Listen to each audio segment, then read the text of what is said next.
Guys, welcome back to Swatra Kitchen. Today recipe chicken chapli kebabs. Quick and easy గా within 10 minutes లో అయిపోయి the best starter recipe chapli kebabs.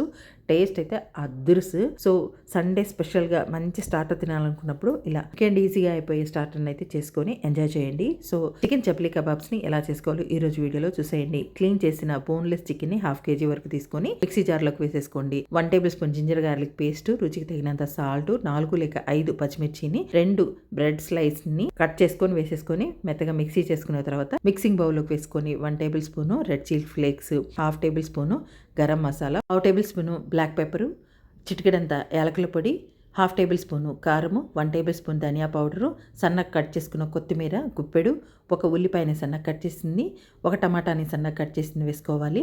1/2 చెక్క నిమ్మరసాన్ని పిండుకోండి. అలాగే 1 table spoon oil వేసుకొని చక్కగా mix చేసుకొని ఒక 10-15 నిమిషాలు మూత పెట్టి పక్కన పెట్టుకోండి. తర్వాత ఒక బటర్ పేపర్ని తీసుకొని దానిపైన ఆయిల్ గ్రీస్ చేసేసుకొని చికెన్ చప్లీ కబాబ్స్ని ప్రిపేర్ చేసేసుకోవడమే. సో కొంచెం ముద్దను తీసుకొని సిలిండ్రికల్ షేప్ చేసేసుకొని బటర్ పేపర్ మీద షేప్ ఒత్తేసుకొని ఇప్పుడు మరొక ప్యాన్ని గ్యాస్ మీద పెట్టి అందులోకి చిన్న బటర్ ముక్క, ఒక 3-4 టేబుల్ స్పూన్ ఆయిల్ వేసుకొని ఆయిల్ వేడెక్కిన తర్వాత ప్రిపేర్ చేసుకున్న కబాబ్స్ని పెట్టేసుకొని వన్ సైడ్ బాగా కాలిన తర్వాత మరోవైపుకి ఫ్లిప్ చేసుకొని మరోవైపు కూడా ఎర్రగా కాలిన తర్వాత సర్వింగ్ ప్లేట్లోకి తీసేసుకొని సర్వ్ చేసేసుకోవడమే. గ్రీన్ చట్నీతో అలాగే ఆనియన్ లెమన్తో సర్వ్ చేసేసుకోండి. నిజంగా టేస్ట్ అయితే అదిరిపోయింది. సూపర్ టేస్టీగా ఉంటాయి ఈ చప్లీ చికెన్ కబాబ్స్.